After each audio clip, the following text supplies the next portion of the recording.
Shalom, selamat malam saudara. Mari kita renungkan firman Tuhan dengan judul Menyulakan Kejahatan. Mari berdoa.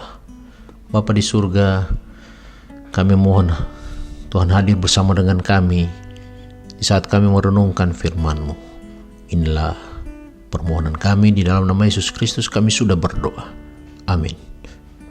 Ayat renungan diambil dari Daniel pasal 7 ayat 27. Firman Tuhan berkata, "Maka pemerintahan, kekuasaan, dan kebesaran dari kerajaan-kerajaan di bawah semesta langit akan diberikan kepada orang-orang kudus, umat yang maha tinggi." Kebenaran disulakan selamanya, kejahatan berkuasa selamanya. Pada akhirnya Allah akan mengubah bunyi syair ini. Ia akan mengadili yang jahat serta membinasakannya. Mereka akan mencabut kekuasaan daripadanya untuk dimusnahkan dan dihancurkan sampai lenyap. Nabi itu pun menyatakan bagaimana hal itu akan diwujudkan. Ia melihat pasukan buas menyerang umat Allah, kebenaran dan undang-undang Allah. Kekerasan si jahat, kemurtadan dan kemerosotan merajalela di atas bumi. Pada skandal kosmos itu, sesungguhnya pasukan kejahatan merebut kuasa Allah. Mereka berusaha menentukan apa kebenaran itu, siapa umat yang kudus, peraturan-peraturan apa yang akan mengatur hidup makhluk-makhluk berwatak. Karena itu, perlulah diadakan pengadilan. Sejarah akan menyebutkan orang-orang Waldensi dan bagaimana si jahat telah menekan mereka. Akan terlihat bagaimana kekerasan telah menggiring orang-orang yang benar dan setia, serta menyiksa mereka sampai mati. Akan tetapi, pengadilan itu akan menyatakan kepada semesta alam siapa yang benar. Si jahat telah menggantungkan putra Allah pada tiang gantungan Roma. Tidak ada sesuatu yang dapat mencegah perbuatan itu.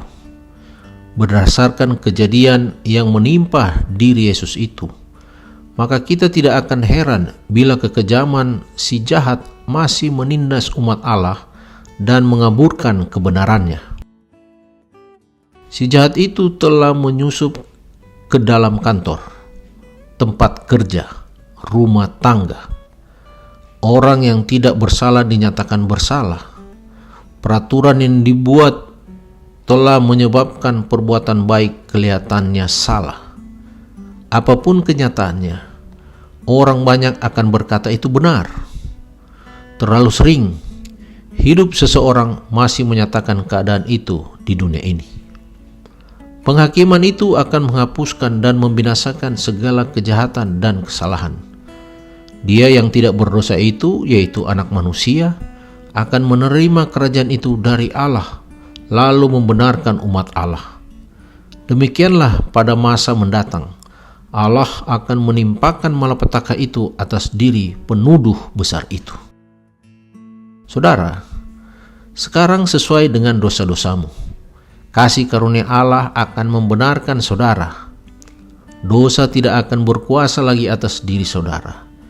Kebenaran akan berkuasa dalam hatimu. Kekerasan dosa telah mati dalam Kristus. Walaupun para pengikut Kristus berdosa, mereka belum menyerahkan dirinya kepada kuasa kejahatan. Juru syafaat ilahi itu membela mereka. Dikutip dari buku Testimonies for the Church, jilid 5, halaman 474. Mari berdoa. Bapa di surga, kami berterima kasih kami boleh merenungkan lagi firman-Mu. Terima kasih Tuhan, Engkau sangat baik bagi kami dalam menjaga aktivitas kami hari ini. Berikanlah kekuatan kepada kami, kuasa Roh Kudus, untuk menjalani hari-hari yang kejam dalam kehidupan kami. Biarlah kami tetap kuat, mengandalkan Tuhan, mengutamakan Tuhan dalam setiap kehidupan kami. Bersamalah Tuhan dalam istirahat malam ini. Karena kami sudah berdoa hanya di dalam nama Yesus Kristus. Amin.